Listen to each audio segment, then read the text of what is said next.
Hello everyone, मेरा नाम अभिषेक है और कल 15 अगस्त गुजरा है। तो सबको हैप्पी इंडिपेंडेंस डे।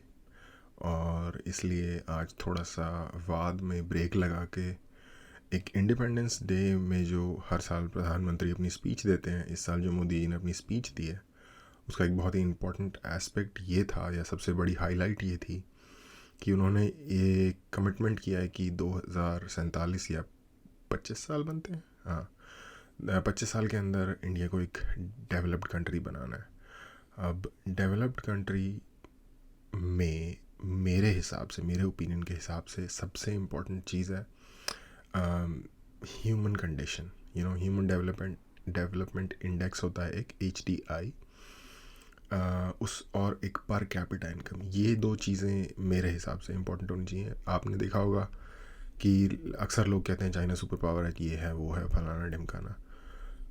अगर आप चाइना का पर कैपिटा इनकम देखोगे तो वो समथिंग लाइक $10,000 के आसपास है। Per capita $10,000। इंडिया का समथिंग बिटवीन $2,000 and $3,000 है।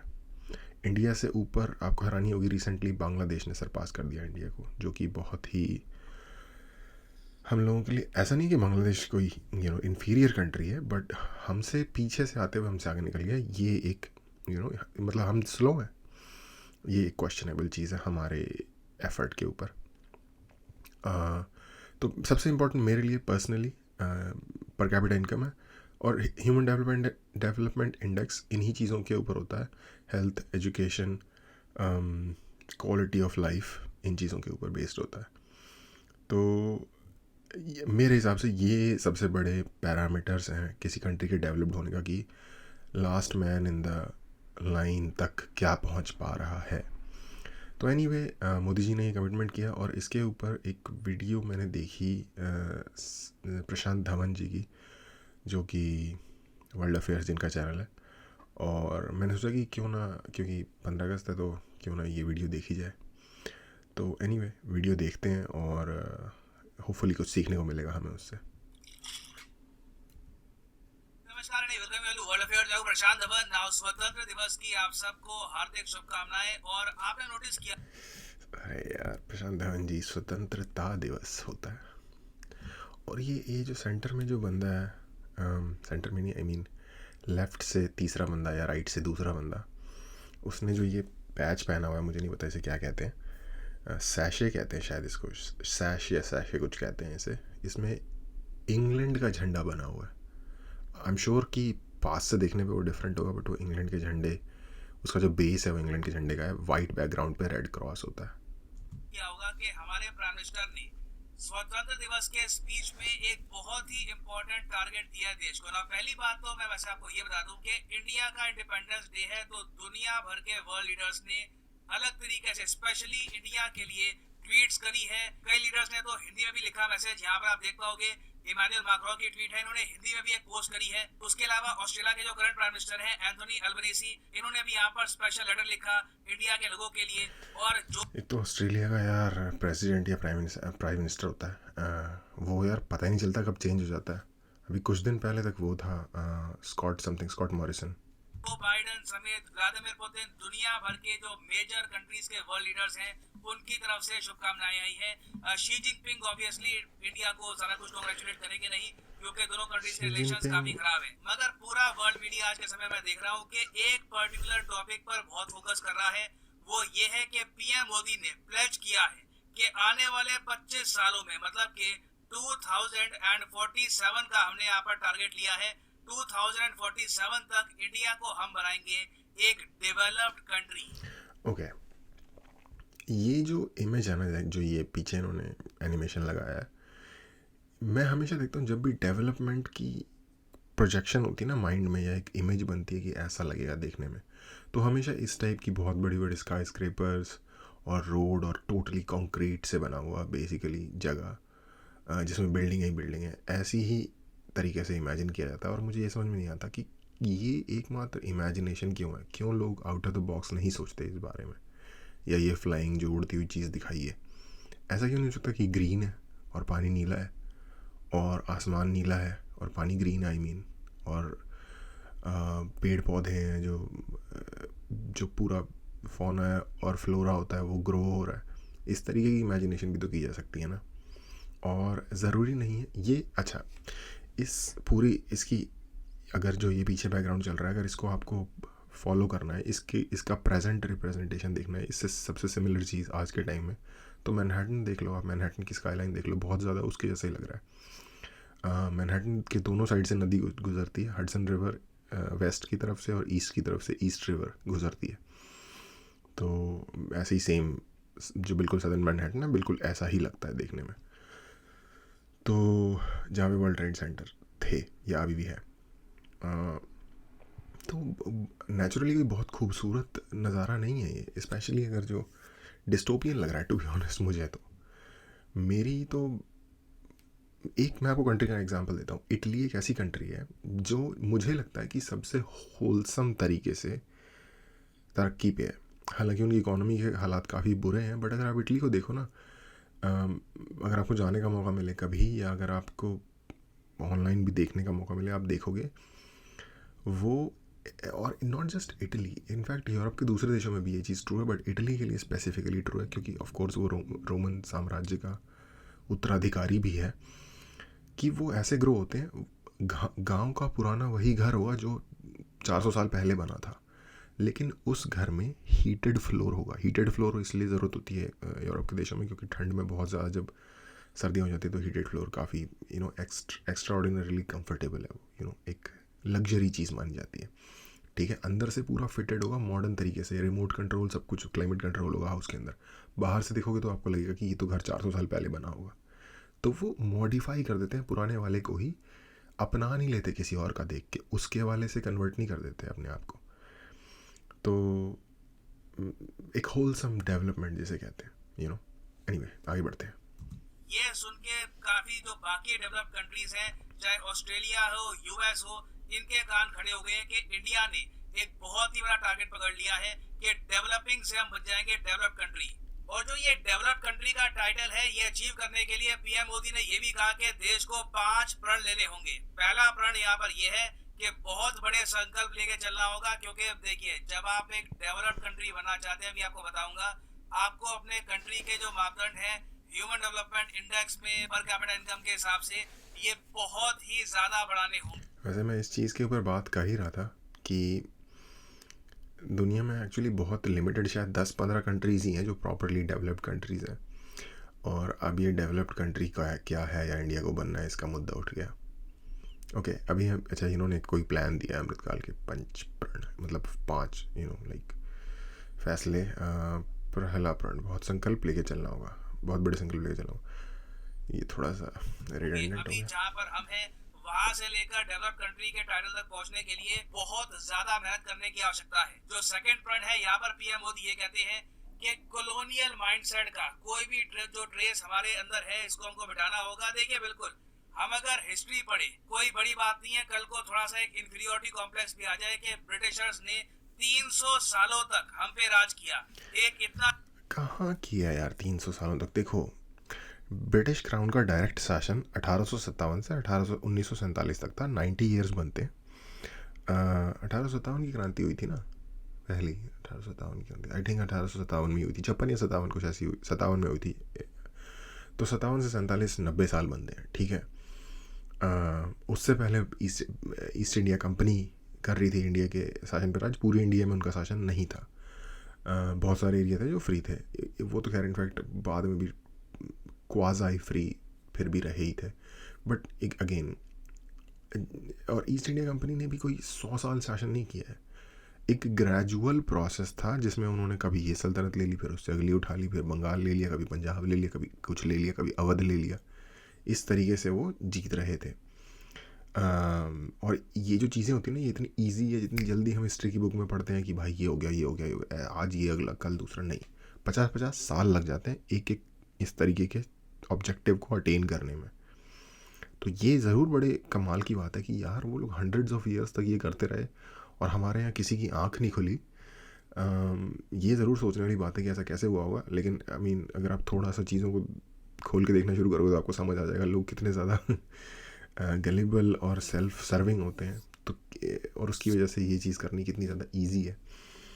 एक सत्यजीत रॉय की मूवी है शतरंज के खिलाड़ी, जो कि प्रेमचंद की एक स्टोरी सेम नेम की शतरंज के खिलाड़ी से प्रेरित है। आई मीन नॉट प्रेरित है, उस पर आधारित है। वो मूवी आप देखो, आपको पता चल जाएगा कि लोग किन कामों में लगे हुए थे, उनका एटीट्यूड टूवर्ड्स कंट्री का क्या हो रहा है तो कोई मतलब ही नहीं था भाई। हाई भांग पी के सेट, वो वाला हाल था। तो कोई बड़ी बात नहीं कि उन्होंने ऐसा कर लिया यार। कभी कुछ लोग होते हैं वो ज़्यादा काम की तरफ फोकस्ड होते हैं और दूसरे लोग सो रहे होते हैं। टाइम आता है। छोटा सा देश, एक टापू जिसने कोई प्रॉपर बैटल में भी हमको हराया था नहीं। एक एम्पायर ने हमारे इंटरनल डिविजन्स का फायदा उठाकर ही कई सालों तक हम पे राज किया, हम पर रेसिज्म किया हमारे देश में। तो ये बहुत ही इंपॉर्टेंट है कि हमारे मन के भीतर अगर गुलामी का एक भी अंश है तो उसे बचने नहीं देना है। ये आप लैंग्वेज यूज करी है पीएम मोदी ने, और मेरे हिसाब से ये इंपॉर्टेंट भी है, क्योंकि आप ट्रूली एक ग्रेट कंट्री नहीं बन सकते जब तक आप एक गुलामी वाला माइंडसेट बिल्कुल हटा ना दो। यहाँ मैं एक छोटी चीज़ ऐड करूँगा। हमें अपने अंदर से इन्फीरियोरिटी कॉम्प्लेक्स हटाने का मतलब ये नहीं है कि हम दूसरों के अगेंस्ट अगेंस्ट हो जाएं। इंडिया में एक बहुत बड़ी प्रॉब्लम है जो कि जिस पे शायद ध्यान नहीं देते, जो कि आगे जाके शायद बहुत विकराल रूप ले ले। कोलंबिया में जो, या लैटिन अमेरिका में जो ड्रग कार्टेल की प्रॉब्लम है, वो वाले लेवल की प्रॉब्लम बन सकती है वो, अगर उस पर सरकार ने ध्यान नहीं दिया तो। वो प्रॉब्लम है कि इंडिया में बिलियंस ऑफ डॉलर्स की फ्रॉड इंडस्ट्री है, यानी कि स्कैम कॉल इंडस्ट्री इंडिया में बिलियंस ऑफ डॉलर्स की है। जिन लोगों को नहीं पता, आई थिंक ये सबको पता होगा। जिनको नहीं भी पता तो यूट्यूब पे जाओ, बहुत सारे लोग हैं जो इसके बारे में बात करते हैं और बहुत सारी चीज़ें करते हैं। आई मीन यूट्यूब पे तो आप हो ही अगर इसे देख रहे हो, बट आप देख सकते हो, रिसर्च कर सकते हो इसके बारे में। और हर साल बूढ़े, लाचार, मजबूरी वाली लाइफ, हर तरीके की कंडीशंस में जीते हुए लोग जो वेस्ट में रहते हैं, यूके, कनाडा, यूएस में, उनको यहाँ से स्कैम करके उनके पैसे लूट लेते हैं ये लोग, जो ये लोग हैं। और मैंने कुछ लोगों से बात करने की कोशिश की इस बारे में। कईयों को पता है क्या जस्टिफिकेशन होता है, उन्होंने भी तो हमको लूटा था कई साल। अरे भाई, उनकी गवर्नमेंट ने लूटा था। तुम उनके आम आदमी और समाज का जो सबसे कमज़ोर वर्ग है, यानी कि बूढ़े लोग जिनकी पेंशनें शायद पूरी ज़िंदगी की कुछ सेविंग बची होगी, वो तुम लूट लेते हो भाई। तुम्हें पता है कि क्या इंडिविजुअल लोगों की क्या हालत होगी वहाँ पे? तुम्हारे दादा दादी के साथ ऐसा कोई कर देगा?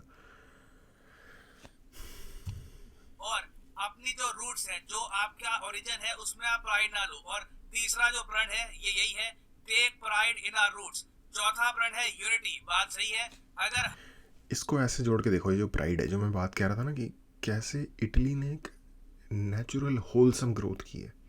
हमें अपनी इमेज में प्राइड लेने का मतलब ये है कि हमारी जो original ways of doing things है, ओरिजिनल वेज ऑफ बीइंग है, हमें उनको निखार लाना चाहिए।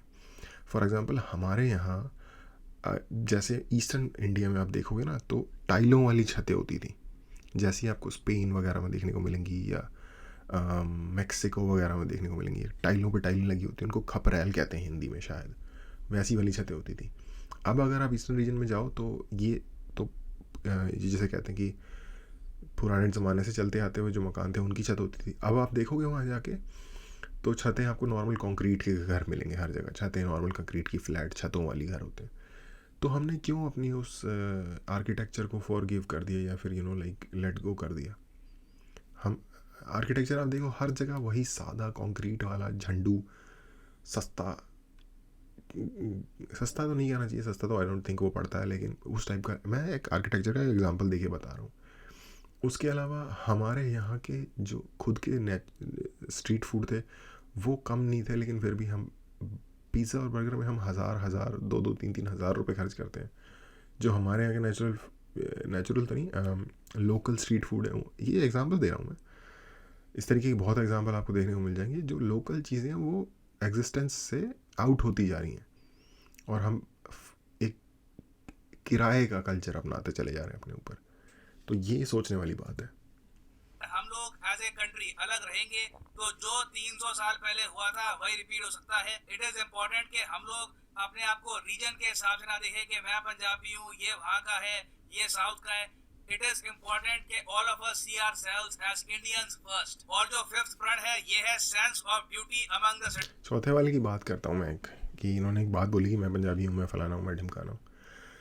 इसका एक बहुत बड़ा एग्जांपल देता हूँ। मैं पर्टिकुलरली, मेरी फैमिली बिहार से आती है, और जब मैं छोटा था स्कूल में, मैं दिल्ली में बड़ा हुआ हूँ। मैं जब छोटा था स्कूल में, तो या फिर आम रिहायशी इलाकों में भी मैं ऐसा देखता था कि लोग जो हैं, जो बिहार के लोग होते, उनको एज अ स्लैंग बिहारी बोलते हैं। जैसे काले लोगों के लिए एक पर्टिकुलर स्लैंग है जिसको एन वर्ड कहते हैं।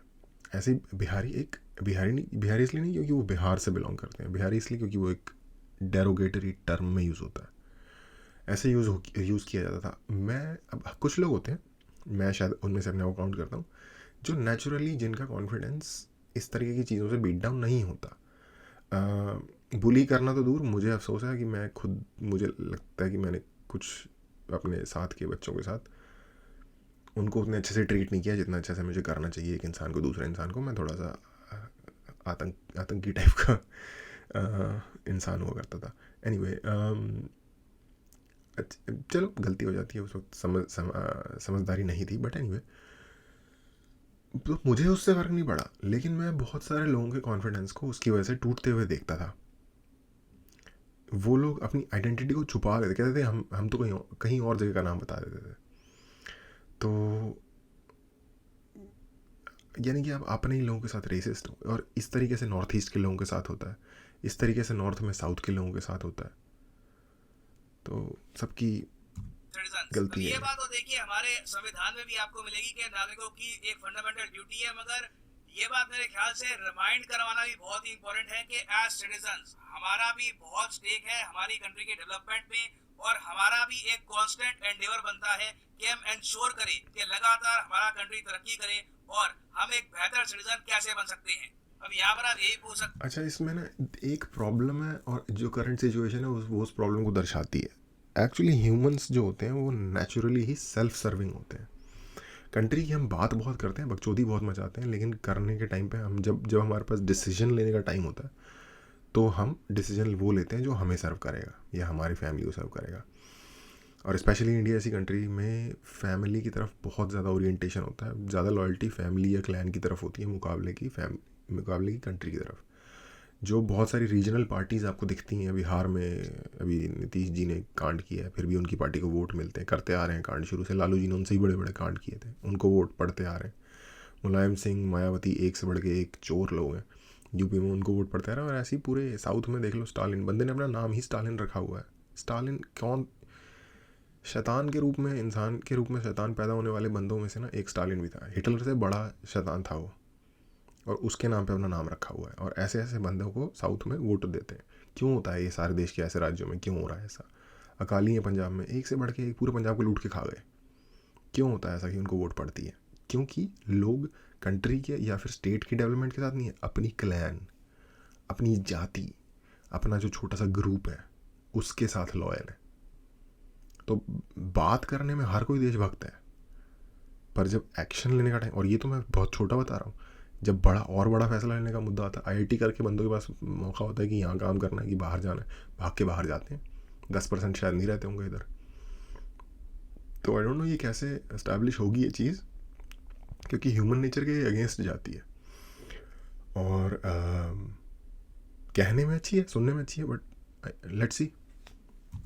हो कि क्या इंडिया के लिए जेन्युइनली पॉसिबल है एक डेवलप्ड कंट्री बनना 25 सालों में? पहले ये भी के लिए ये जान लो कि हम कहाँ पे खड़े हैं। हमारी जो नॉमिनल जीडीपी है ये है 3.3 ट्रिलियन। ये मैं आपको डेटा दिखा रहा हूँ आईएमएफ का, वर्ल्ड बैंक के डेटा के हिसाब से आपको दिखेगा 3.17 या फिर 3.18 ट्रिलियन डॉलर्स के आसपास। और उसके अलावा हमारी जीडीपी पर कैपिटा आप अगर देखोगे तो आपको मिलेगी $2,500 के आसपास। और इसलिए India right smack in the middle, मैंने 2 से 3 बोला था। को कहा जाता है एक डेवलपिंग कंट्री।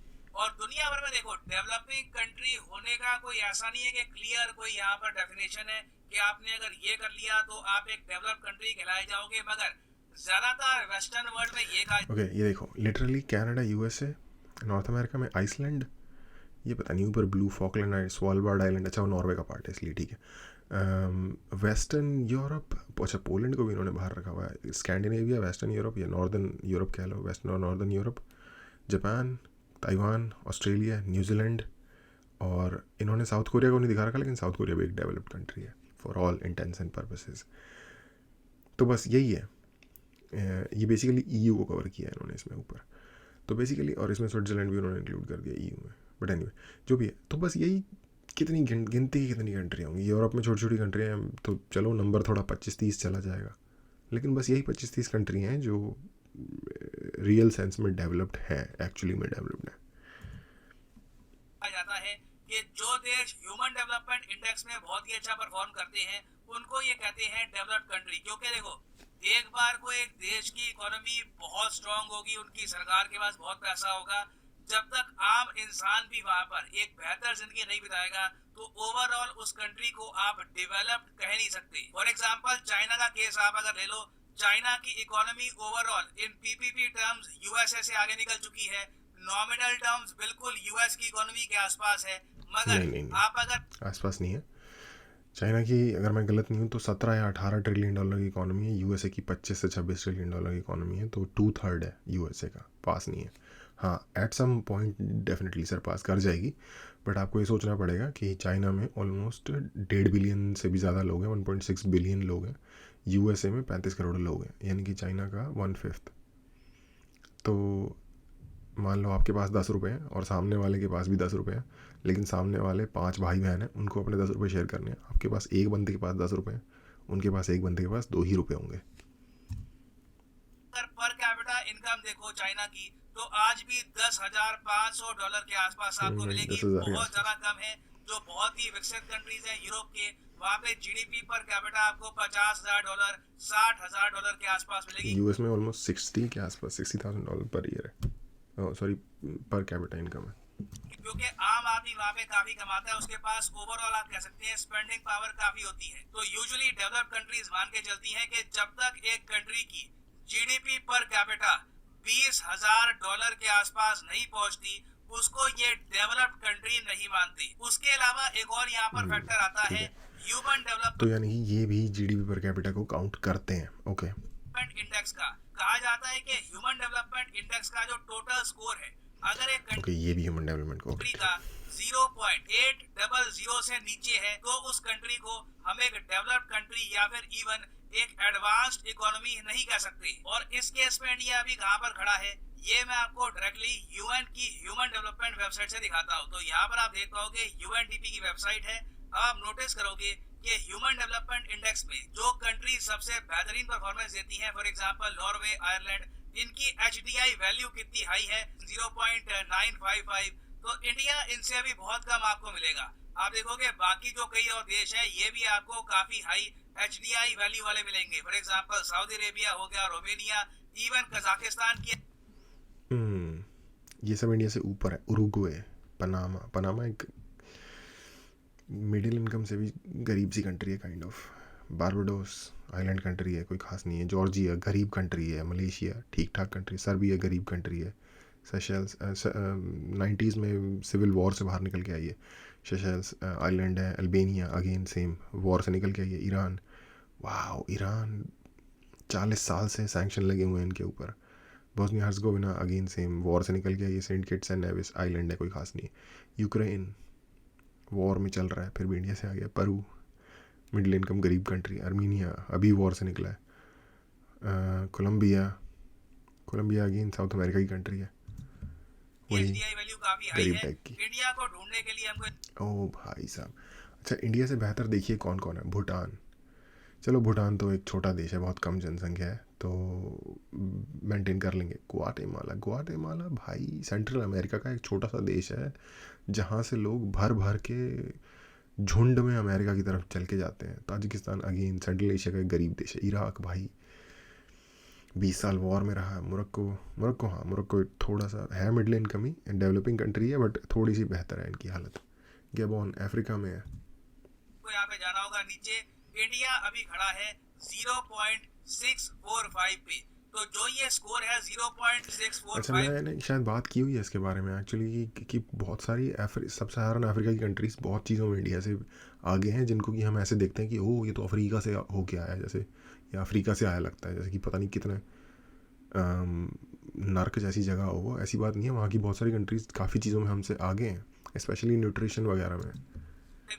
इसको हमको 0.8 800 के पार ले जाना होगा। इसके लिए इम्पोर्टेंट ये है कि हमारे देश में लोगों की क्वालिटी ऑफ लाइफ बेहतर हो, एजुकेशन बेहतर हो, लोगों को प्रॉपर जॉब मिले, हेल्थ केयर बेहतर हो। ये सब चीजें आपको किसी कंट्री में दूर से ही दिख जाएंगी। आज भी आप अगर देखो तो हमारे देश से लोग एक बेहतर जिंदगी की तलाश में यूरोप या फिर यूएस जाते हैं। वहाँ के लोग हमारे देश की नागरिकता के लिए पीछे नहीं भागते। और हाँ, मुझे पता है यहाँ पे आप पूछोगे चाइना का यहाँ पर HDI वैल्यू क्या है। चाइना का थोड़ा बेहतर है, मगर चाइना का भी अभी 800 के पार गया नहीं है। चाइना ओके, चाइना 761 पे, हम 645 पे थे। ओके, पर चाइना से अच्छी वो सारी कंट्रीज़ भी हैं, कोलंबिया वगैरह, और ये सारी छोटे छोटे आइलैंड कंट्री हैं। फिजी, मालदीव्स, सूरीनाम आइलैंड नहीं है, सूरीनाम साउथ अमेरिका में है शायद। मंगोलिया, जमैका आइलैंड है।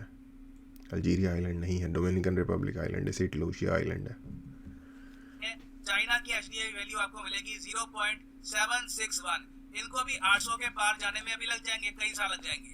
तो मेरे हिसाब से अगर इंडिया को जेन्युइनली एक डेवलप्ड कंट्री बनना है 25 सालों में, तो बहुत ज्यादा मेहनत करनी पड़ेगी। कंसिस्टेंटली 10% से ऊपर ग्रोथ रेट रखनी पड़ेगी। बहुत लंबे समय तक ये ग्रोथ रेट कम नहीं होनी चाहिए। वापस 5-4% के आसपास ग्रो करना स्टार्ट कर दिए तो प्रॉब्लम आ जाएगी, क्योंकि ओवरऑल हमारी इंडस्ट्री आगे बढ़ेगी नहीं, रेवेन्यू नहीं आएगा सरकार के पास। और घूम फिर के यहाँ पे सरकार का होने वाला है क्रिटिकल रोल। मेरे हिसाब से पहला काम सरकार को ये करना चाहिए कि फ्यूल को लेकर हमको आत्मनिर्भर बनना होगा। हमारी विदेशी मुद्रा जो कच्चे तेल के लिए देश के बाहर जाती है, ये हमको रोकना होगा, क्योंकि यही पैसा हम अपने लोगों की एजुकेशन, हेल्थ केयर पे खर्च सकते हैं, जिससे इवेंचुअली 25 साल नहीं तो 30-35 साल में इवेंचुअली हम एक डेवलप्ड कंट्री बन पाए। और ये बात PM मोदी ने अपने स्पीच में कही भी है कि एनर्जी। एल साल्वाडोर भी हमसे ऊपर है यार। एल साल्वाडोर अगेन एक सेंट्रल अमेरिकन कंट्री है। दुनिया में सबसे ज़्यादा मर्डर होते हैं वहाँ पे पर कैपिटा के हिसाब से। के मामले में आत्मनिर्भर होना बहुत ही इम्पोर्टेंट है। और यहाँ पर मैं यही मेंशन कर दूं कि PM मोदी के स्पीचेस वैसे काफी लंबे होते हैं। आप अगर बाकी प्राइम मिनिस्टर्स को देख लो, चाहे डॉक्टर मनमोहन सिंह हो या फिर अटल बिहारी वाजपेयी जी हो, दोनों के स्पीचेस इंडिपेंडेंस डे में होते थे मैक्सिमम 40 मिनट के या फिर ऑन एवरेज 30-35 मिनट के। मोदी जी लंबे स्पीच दे चुके हैं। 2020 में इनका स्पीच टोटल 90 मिनट्स का था, उसके बाद 88 मिनट्स का हुआ। इस बार जो इनका स्पीच था रिलेटिवली छोटा था पिछले सालों से, मगर फिर भी सॉरी, पीछे से शायद कोई आवाज़ आ रही है। थोड़ी आवाज़ ऊंची करके कंटिन्यू करते हैं। काफी लंबा था, 74 मिनट्स का स्पीच। मगर इस स्पीच में इंटरेस्टिंगली PM मोदी ने कोई बड़ी अनाउंसमेंट नहीं करी किसी स्कीम की। नहीं तो इससे पहले आपको याद होगा कि 2014 में PM मोदी ने शुरू किए थे 7 इनिशिएटिव्स, जनधन योजना, skill India, make in India, digital India, स्वच्छ भारत। फिर 2015 में स्टार्टअप इंडिया, स्टैंडअप इंडिया वगैरह बहुत सी ऐसी स्कीम्स अनाउंस करी थी। सॉरी यार, पीछे से जो आवाज़ आ रही है उसके लिए कुछ कर नहीं सकते, बैड टाइमिंग। बट इस बार, और ये मुझे नहीं पता था कि ये सारी योजनाएं ये स्पीच में, आज़ादी की स्पीच में स्टार्ट करते हैं। ओके, मोदी जी ने कोई भी स्कीम, एक भी स्कीम का यहाँ पर मेंशन किया नहीं है। सिंपली यहाँ पे उन्होंने देश को बड़े टारगेट दिए हैं। अभी थोड़ी छोटी हो गई स्पीच है। कैसे इम्प्रूवमेंट आ सकता है, सिटीजन्स खुद में कैसे इम्प्रूवमेंट आ सकते हैं, इस पर फोकस किया है। तो बाकी के स्पीच में आप अगर देखो तो PM मोदी ने 2 चैलेंजेस की बात करी है कि 2 चुनौतियां हैं देश के सामने आज के समय बहुत बड़ी। PM मोदी ने कहा है कि पहली चुनौती है करप्शन बिल्कुल हमारे देश के सामने एक बहुत ही बड़ा चैलेंज है। अगर आप ट्रांसपेरेंसी इंटरनेशनल के करप्शन परसेप्शन इंडेक्स को देखो तो भारत की रैंक आज भी बहुत खराब है। 85th आपको मिलेगी इंडिया की रैंक, जबकि चाइना की रैंक इंप्रूव होकर पहुंच चुकी है 66 पर। तो PM मोदी ने यहाँ पर ये कहा है कि जो लोग करप्शन करते हैं उनको शेम करना बहुत ही इम्पोर्टेंट है। और इन्होंने कैटेगोरिकली ये कहा कि जिन्होंने इंडिया को लूटा, बहुत ही डेडली किस्म का उन्होंने शी जिनपिंग ने, एक चीज़ में बात करनी पड़ेगी कि बहुत ही बुरी तरीके से उन्होंने करप्शन पे की ड्राइव चलाई थी। और उसमें शी जिनपिंग की खुद की पावर पॉलिटिक्स भी थी, खुद की पोजीशन को स्ट्रॉन्ग करना भी एक गोल था। लेकिन उस गोल का जो by product as a positive way में सामने आया उसको भी डिनाई नहीं किया जा सकता। अरे क्या आवाज आ रही है पीछे से? They will have to pay। उसके अलावा ना, करप्शन के अलावा PM मोदी ने ये कहा कि सेकंड चैलेंज इंडिया के सामने है डायनेस्टी पॉलिटिक्स का। बेसिकली इन्होंने यहाँ पर बात करी नेपोटिज्म की, डायनेस्टी की, कि कैसे वंशवाद चलता आता है बहुत लंबे समय तक एक ही फैमिली के लोग। ओके गाइस, मैं थोड़ा ब्रेक लूँगा यहाँ पे, कुछ आवाज़ आ रही है और फिर उसके बाद स्टार्ट करेंगे। और जैसा कि मेरे साथ हमेशा होता है, जैसे ही ब्रेक लिया वैसे ही आवाज़ बंद हो गई। की अपॉर्चुनिटी। ऑफ कोर्स यहाँ पे ये जो स्टेटमेंट है थोड़ी पॉलिटिकल भी है। जो इंडियन नेशनल कांग्रेस है ये स्टेटमेंट सुन के काफी गुस्सा हो गई। इन्होंने पलट के जवाब दिया कि अमित शाह के जो बेटे हैं जय शाह, उसके अलावा ज्योतिरादित्य सिंधिया, तो इस स्टेटमेंट को लेकर थोड़ी सी पॉलिटिक्स हो गई। मगर देखिए, नेपोटिज्म दुनिया भर में एक प्रॉब्लम तो है और कहीं ना कहीं एक बहुत ही कंट्रोवर्शियल टॉपिक है कि इससे हम कैसे डील करें। फिर इन सब के बाद पीएम मोदी ने यहाँ पर फोकस किया। ओके, ज्योतिरादित्य सिंधिया पहले कांग्रेस में ही नहीं थे पहली बात तो ये, और दूसरी बात ये कि पहले मेरा ना आउट एंड आउट अगेंस्ट था मैं डायनेस्टिक किसी भी चीज़ के, पर फिर मैंने बाद में रियलाइज़ किया just because let's say Tejashwi Yadav Lalu Yadav का बेटा है, तो जस्ट क्योंकि वो किसी का ऑलरेडी एक नेता रह चुका उसका बेटा है, तो क्या उसके राइट फॉरफिट हो जाने चाहिए नेता बनने के? नहीं, ऐसा नहीं होना चाहिए। लेकिन और ये भी बात है, अगर किसी भी बंदे में किसी भी चीज़ का टैलेंट होगा ना तो वो उसमें हिट होगा, नहीं होगा तो वो हट जाएगा। मैं इसका एग्जांपल देता हूँ। एक एक्टर थे वो जो कि किसी डायरेक्टर के ही बेटे हैं, और उनकी शक्ल मिलती है ऋतिक रोशन से काफ़ी ज़्यादा, और उनकी एक मूवी आई थी कुछ 2050 या समथिंग करके, आई थिंक प्रियंका चोपड़ा के साथ, और वो मूवी फ्लॉप हो गई और उस बंदे में कोई क्वालिटी नहीं थी एक्टर बनने की और वो सक्सेसफुल नहीं हो पाया। तो ऑटोमेटिकली इवोल्यूशन जो है ना वो ऐसे पीसेस को निकाल देती है, क्योंकि धक्का दे के या पापा के जुगाड़ से आप कुछ टाइम तक सर्वाइव कर लोगे, बट लॉन्ग रन में आप सर्वाइव नहीं कर पाओगे। बट फिर भी वो गलत है। लेकिन क्योंकि ऐसा होता है, ह्यूमन सोसाइटी फंक्शन करती है इस तरीके से, तो इस चीज़ पे नज़र रखने की ज़रूरत है, इस चीज़ पे लगाम लगाने की ज़रूरत है। लेकिन इस चीज़ को हम बाय फोर्स नहीं हटा सकते, क्योंकि हर बंदे का, चाहे आपकी साथ पुश्तें ही बॉलीवुड में रही हों, लेकिन फिर भी इसका मतलब ये नहीं क्योंकि आप 8वीं पुश्त में पैदा हुए हो तो आपको अधिकार नहीं है बॉलीवुड में जाने का। वो उस नए वाले बंदे का, हाँ उसको हेल्प मिलेगी कि नहीं मिलेगी? मिलेगी भाई, ऑफ कोर्स, क्योंकि वो इनसाइडर है, उसकी फैमिली। तो ये वाली बात है। किया है विमेन एम्पावरमेंट पर, विमेन को रिस्पेक्ट करने पर पीएम मोदी ने काफी जोर दिया। ये बात आप सबको पता होगी, आप नॉर्थ इंडिया में रहते हैं तो आपने फील किया होगा। पहली बात तो लोगों को ना एक बैड वर्ड्स यूज करने की आदत बहुत ज्यादा बढ़ गई है। उसके अलावा जो ये बैड वर्ड्स है आप देखोगे ज्यादातर विमेन को ही टारगेटेड होते हैं, तो इससे बहुत ही ज्यादा खराब। ओके, ये प्रॉब्लम इंडिया में नहीं है, ये प्रॉब्लम बायोलॉजी और सोसाइटी के कुछ खास नियम हैं जिन नियम की वजह से ऐसा होता है। और ये सिर्फ इंडिया में नहीं है, ये पूरी दुनिया में हर सोसाइटी में। जो आई थिंक बैड वर्ड्स का मतलब है कर्स वर्ड्स, ठीक है? बैड वर्ड तो बहुत कुछ हो सकता है, कर्स वर्ड पूरी दुनिया में इसी तरीके से ही होते हैं। इनफैक्ट एग्जैक्टली सेम होते हैं ऑलमोस्ट। MOFO प्रॉपर एक उसकी फुल फॉर्म एक है USA में, UK में, हर जगह। और बहुत तरीके की गालियाँ हैं जो कि एग्जैक्टली ट्रांसलेट हो जाती है हिंदी से। तो ये इंडिया की स्पेसिफिकली प्रॉब्लम नहीं है। हाँ, अब इसमें ये चीज़ है यार, आप इसको कैसे कंट्रोल करोगे? फिर वो उसमें भी आ गया ना, ये स्पीच का मामला आ गया, तो थोड़ा सा ट्रिकी हो जाता है कि अगर कोई बंदा किसी को सामने से अब्यूज़ कर रहा है तो उसके ऊपर तो केस हो सकता है, उसके ऊपर तो लॉ है बाकायदा कि आप किसी को डिसरिस्पेक्ट नहीं कर सकते। क्या केस हुआ था अभी एम्बर हर्ड और जॉनी डेप का? वही वाला टाइप का केस हो जाता है। बट असॉल्ट में भी आता है, क्योंकि असॉल्ट सिर्फ फिज़िकल फाइट या किसी को फिज़िकली डैमेज करने को नहीं होता, उसको बैटरी कहते हैं एक्चुअली। असॉल्ट में आ जाता है किसी को गालियाँ देना। तो ये लॉ है इसके बारे में already, but I don't no, ये ट्रिकी टेरिटरी में जा रहा है सामान काम। आई मीन मेंटालिटी भी बनती है सोसाइटी में। मैं चाहता हूँ ये जो छोटी सी क्लिप है ये आप देखिए। बट हाँ, ऑफ कोर्स वुमेन की रिस्पेक्ट डेफिनेटली नॉर्थ इंडिया को थोड़ा सा ज़रूरत है वहाँ पे। देखिए मेरे भीतर का दर्द मैं कहाँ कहूँगा, मेरे साथियों के सामने नहीं कहूँगा तो कहाँ कहूँगा? और वो है किसी न किसी कारण से हमारे अंदर एक ऐसी विकृति आई है, हमारी बोलचाल में, हमारी व्यवहार में, हमारे कुछ शब्दों में हम नारी का अपमान करते हैं। हम स्वभाव से, संस्कार से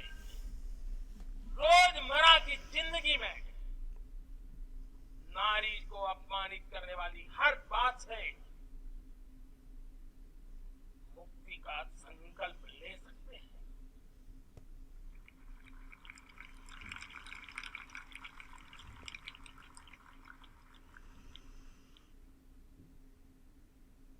नारी का गौरव।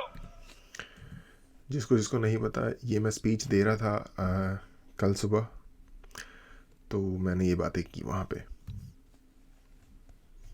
राष्ट्र के सपने पूरे करने में बहुत बड़ी पूंजी बनने वाला है।